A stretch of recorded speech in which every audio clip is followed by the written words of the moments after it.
Let us sing together. Only we are the priesthood. Only we are a chosen generation, a royal priesthood, a holy nation, His own special people, that He saved us from all our sin, from the gospel of the water and the Spirit.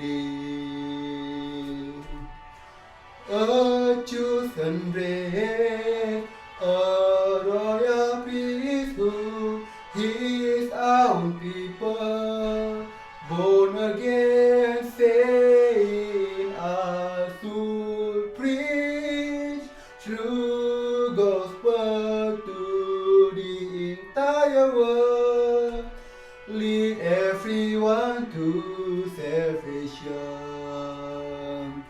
Only we are a chosen generation, a royal priesthood, a holy nation, His own special people, that He saved not by water only, but by gospel of the water and the Spirit. A chosen race, a royal priesthood, His own people, born again, saying, I should preach true gospel to the entire world, lead everyone to salvation. Amin. Hai, apa kabar? Saya berharap Allah menyertai kita. Amin. Firman hari ini terambil dari Maleakhi pasal yang pertama ayat yang ke-8. Demikianlah firman Tuhan. Apabila kamu membawa seekor binatang buta untuk dipersembahkan, tidakkah itu jahat? Apabila kamu membawa binatang yang timpang dan sakit, tidakkah itu jahat? Cobalah menyampaikannya kepada bupatimu, apakah ia berkenan kepadamu? Apalagi menyambut engkau dengan baik. Firman Tuhan semesta alam. Inilah firman Tuhan. Di dalam firman ini Tuhan menegur bangsa Israel.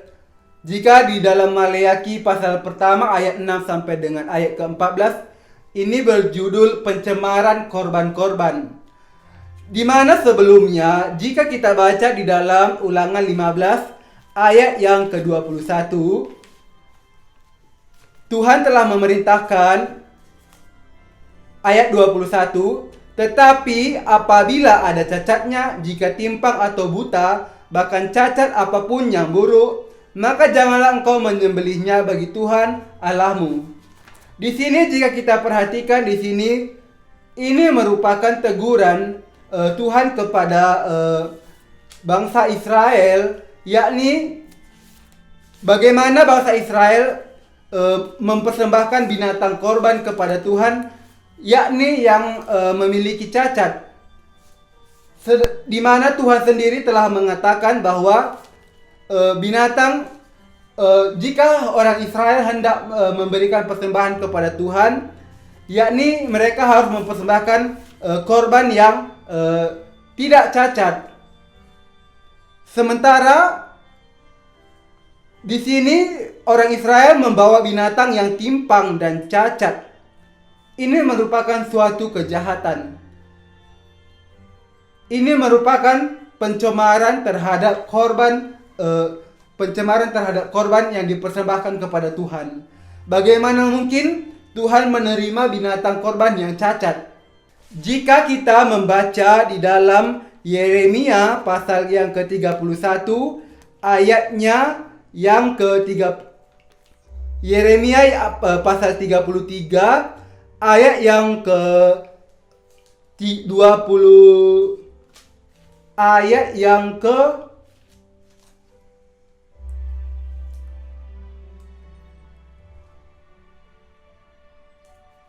Yeremia pasal 34. Jika kita membaca Yeremia pasal 31 ayat 31, sesungguhnya akan datang waktunya, demikianlah firman Tuhan, aku akan mengadakan perjanjian baru dengan kaum Israel dan kaum Yehuda. Ayat 32, bukan seperti perjanjian yang telah kuadakan dengan mereka, dengan nenek moyang mereka pada waktu aku memegang tangan mereka untuk membawa mereka keluar dari tanah Mesir. Perjanjianku itu telah mereka ingkari, meskipun aku menjadi Tuhan yang berkuasa atas mereka. Demikianlah firman Tuhan. Jika di dalam Yeremia pasal 31 ini, di dalam Alkitab judulnya adalah perjanjian baru, di mana orang Israel, jika kita perhatikan di dalam Maleakhi 1 ayat 8 tadi, bahwa orang Israel mempersembahkan binatang yang bercacat kepada Tuhan, dan itu merupakan suatu pelanggaran, suatu tidak mentaati Tuhan, tidak menghormati Tuhan. Bagaimana mungkin Tuhan menerima binatang korban yang cacat? Oleh karena itu, sebelumnya di dalam Yeremia ini dikatakan bahwa Tuhan akan membuat suatu perjanjian yang baru yang akan datang, karena orang Israel telah melanggar perjanjian sebelumnya, yakni perjanjian yang lama. Jika kita perhatikan di dalam Imamat pasal 1 ayat yang pertama sampai dengan ayat yang ke-3, atau dari ayat 1, Tuhan memanggil Musa dan berfirman kepadanya dari dalam kemah pertemuan, berbicara kepada orang Israel dan katakan kepada mereka, apabila seseorang di antaramu hendak mempersembahkan persembahan kepada Tuhan, haruslah persembahanmu yang kamu persembahkan itu dari ternak, yakni dari lembu sapi atau dari kambing domba. Ayat ketiga, jikalau persembahannya merupakan korban bakaran dari lembu, haruslah ia mempersembahkan seekor jantan yang tidak bercela. Ia harus membawa ke pintu kemah pertemuan supaya Tuhan berkenan akan dia. Ayat keempat, lalu ia harus meletakkan tangannya ke atas kepala korban binatang itu, sehingga baginya persembahan itu diperkenan untuk mengadakan pendamaian baginya. Nah, di sini dengan sederhananya kita bisa melihat bahwa di sini ada 3 hal yang bisa kita perhatikan di sini, yakni apabila seorang hendak mempersembahkan korban kepada Tuhan, yakni di sini dikatakan ayat yang ketiga, haruslah ia mempersembahkan seekor jantan yang tidak bercela. Artinya di sini binatang korban yang dipersembahkan kepada Tuhan adalah binatang yang tidak bercela. Kemudian ayat keempat, yakni lalu ia harus meletakkan tangannya. Harus ada penumpangan tangan. Dan kemudian selanjutnya, jika kita perhatikan ayat-ayat selanjutnya, ayat 5, kemudian haruslah ia menyembelih lembu itu di hadapan Tuhan, dan anak-anak Harun, imam-imam itu, harus mempersembahkan darah lembu itu dan menyiramkannya pada sekeliling mezbah yang di depan pintu kemah pertemuan. Di sini binatang korban tersebut harus disembelih untuk mencurahkan darahnya, dan dikatakan darah lembu itu harus mempersembahkan darah lembu itu dan menyiramkannya pada sekeliling mezbah yang di depan pintu kemah pertemuan. Di sini jika di dalam kitab Keluaran dijelaskan bagaimana Tuhan memerintahkan orang Israel melalui Musa untuk membangun kemah suci. Jadi di dalam kemah suci tersebut, jika kita lihat ada pelataran, ada ruang kudus dan ruang maha kudus, dan di pelataran terdapat mezbah korban bakaran dan bejana pembasuhan.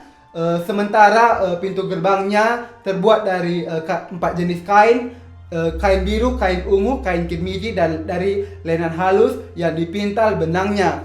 Nah, di sini kita perhatikan bahwa jika seorang hendak mempersembahkan korban kepada Tuhan, mereka seperti yang telah kita baca tadi, ini menyiratkan tentang akan Ini menyiratkan bahwa Yesus akan datang untuk menyelamatkan umat manusia. Jika kita perhatikan di dalam Yohanes 1 ayat yang ke-29 dikatakan,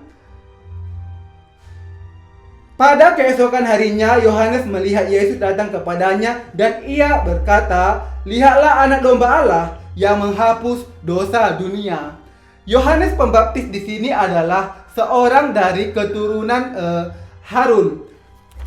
Kita kembali ke Perjanjian Lama di dalam Imamat 16 ayat yang ke-21 dikatakan, dan Harun harus meletakkan kedua tangannya ke atas kepala kambing jantan yang hidup itu dan mengakui di atas kepala kambing itu segala kesalahan orang Israel dan segala pelanggaran mereka, apapun juga dosa mereka, dan ia harus menanggungkan semuanya itu ke atas kepala kambing jantan itu dan kemudian melepaskannya ke padang gurun dengan perantaraan seseorang yang sudah siap sedia untuk itu. Di sini kita melihat Harun adalah imam besar pertama di dalam Perjanjian Lama yang dipilih Tuhan dari kaum Lewi untuk menjabat sebagai imam besar untuk mengadakan pendamaian bagi orang Israel. Di sini kita bisa melihat peran Harun sang imam besar, yakni mendamaikan dosa orang Israel selama 1 tahun pada hari raya pendamaian.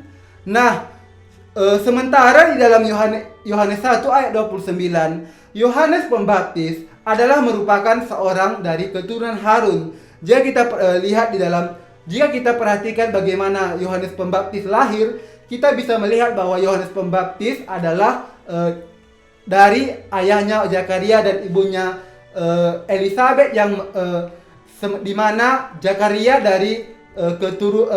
merupakan dari rombongan Abia, yang di mana Abia adalah cucu Harun. Sementara Elizabeth juga adalah dari keturunan Harun. Dan Yesus sendiri juga menyaksikan bahwa Yohanes Pembaptis adalah manusia terbesar yang dilahirkan oleh perempuan. Di sini kita bisa melihat bahwa Yohanes Pembaptis memenuhi syarat menjadi imam besar terakhir Perjanjian Lama. Nah, sebagaimana tadi dikatakan bahwa seekor binatang korban, bagaimana orang Israel mempersembahkan binatang korban yang bercacat kepada Tuhan. Karena itu Tuhan datang di dalam Perjanjian Baru sebagai anak domba korban seperti tercatat di dalam Yohanes 1 ayat 29 ini, dibaptiskan oleh Yohanes Pembaptis yang adalah imam besar, sebagaimana Harun di dalam Perjanjian Lama. Yohanes Pembaptis di dalam Perjanjian Baru, imam besar terakhir Perjanjian Lama, menanggungkan dosa dunia kepada Yesus dengan membaptiskan Yesus. Sebagaimana di dalam Imamat 1 tadi ayat yang di mana Imamat pasal 1 di mana dikatakan bahwa, mari kita baca kembali bersama Imamat pasal 1 ayat keempat, lalu ia harus meletakkan tangannya ke atas kepala korban bakaran itu. Sebagaimana di dalam Imamat 16 ayat 21, kita bisa melihat kembali bahwa dikatakan dan Harun harus meletakkan kedua tangannya ke atas kepala kambing jantan yang hidup itu. Di sini kita bisa memperhatikan apa yang akan terjadi jika di dalam Imamat 1 ayat 4 tadi, apabila seorang mempersembahkan korban kepada Tuhan tanpa meletakkan tangannya di atas kepalanya, atau apa yang akan terjadi jika di dalam Imamat pasal 16 ayat 21 pada hari raya pendamaian Harun menyembelih binatang korban tanpa meletakkan kedua tangannya. Tentu hal ini ini adalah tidak sesuai dengan perintah Tuhan. Kita harus mentaati, percaya di dalam firman Tuhan sebagaimana yang tertulis. Di sini, apa yang akan terjadi jika salah satu persyaratan mempersembahkan korban di sini yakni tanpa penumpangan tangan? Tentu Jika kita perhatikan di dalam Imamat pasal 1 tadi, setelah ditumpangkan tangan, kemudian binatang korban tersebut akan disembelih. Artinya, pada saat orang menumpangkan tangannya ke atas binatang korban, segala dosanya ditanggungkan kepada binatang korban tersebut. Dan binatang korban tersebut disembelih dan mencurahkan darahnya, dan selanjutnya dagingnya akan dibakar di atas mezbah korban bakaran. Ini menyiratkan bahwa sebenarnya kita orang yang berdosa sejak kita lahir, seharusnya, dan juga karena dosa-dosa yang kita lakukan karena kekurangan dan kelemahan kita, kita seharusnya mati. Kita seharusnya dihukum karena kita memiliki dosa. Kita seharusnya dihukum di dalam api neraka. Sebagaimana binatang korban ini dibakar di mezbah korban bakaran, ini menyiratkan bahwa umat manusia karena dosa ditentukan untuk dibuang ke neraka karena dosa-dosa mereka. Dan juga kita bisa melihat di sini bahwa upah dosa adalah maut atau kematian. Nah, karena itu,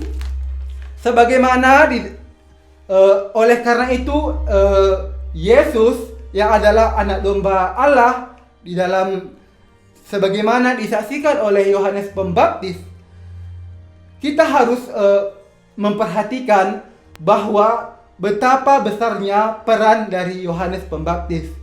Yesus sendiri menyaksikan Yohanes Pembaptis adalah manusia terbesar yang dilahirkan perempuan. Dan tentu Yesus lebih besar dari Yohanes Pembaptis karena Yesus adalah berasal dari kerajaan surga. Dan jika kita perhatikan bahwa Yesus sendiri adalah Allah sendiri yang menciptakan langit dan bumi serta segala isinya, dan menciptakan kita semua manusia. Bisa kita perhatikan pada saat itu, kalau jika kita perhatikan di dalam Kejadian pasal yang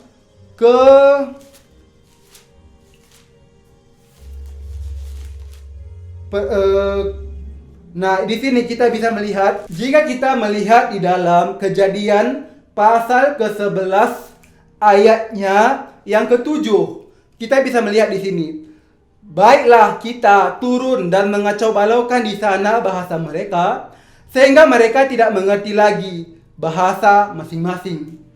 Di sini kita bisa melihat bahwa Allah ada di dalam 3 pribadi. Jika kita perhatikan di sini ada kata kita, Allah ada di dalam 3 pribadi, yakni Allah Bapa, Allah Anak atau Yesus Kristus sendiri, dan Allah Roh Kudus. Sebagaimana dicatat di dalam Yohanes pasal yang pertama, ayat yang pertama, pada mulanya adalah firman, firman itu bersama-sama dengan Allah, dan firman itu adalah Allah. Allah Anak di sini atau Yesus adalah firman yang menjadi manusia. Nah, jadi kita bisa memperhatikan bahwa sebagaimana orang Israel telah mempersembahkan binatang yang bercacat kepada Tuhan, dan itu adalah merupakan suatu pelanggaran, suatu perbuatan, tindakan tidak menghormati Tuhan. Oleh karena itu Yesus datang sebagai untuk menggenapi perjanjian baru, yakni Yesus sendiri yang adalah anak domba korban, mendamaikan dosa-dosa kita. Sebagaimana dalam perjanjian lama, binatang korban mendamaikan dosa orang Israel baik secara harian maupun setahun sekali melalui imam besar. Dan di dalam perjanjian baru, Yohanes Pembaptis sebelumnya, jika di dalam perjanjian lama Harun pada hari raya pendamaian akan menanggungkan dosa orang Israel selama setahun dengan menumpangkan tangannya di atas kepala binatang korban. Dan begitu seterusnya setiap tahun.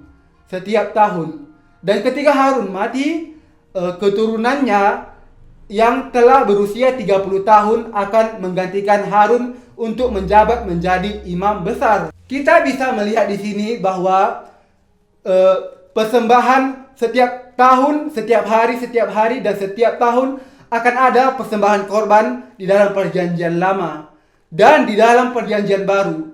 Yesus yang adalah Allah sendiri, Dia adalah Alfa dan Omega, yang awal dan yang akhir. Menanggung dosa dunia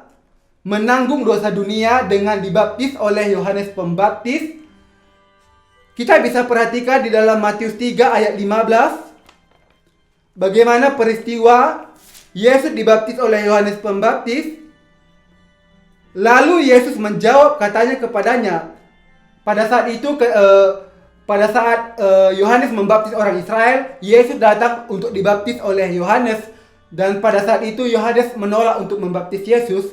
Tetapi kata Yesus, biarlah hal itu terjadi, karena demikianlah sepatutnya kita menggenapkan seluruh kehendak Allah.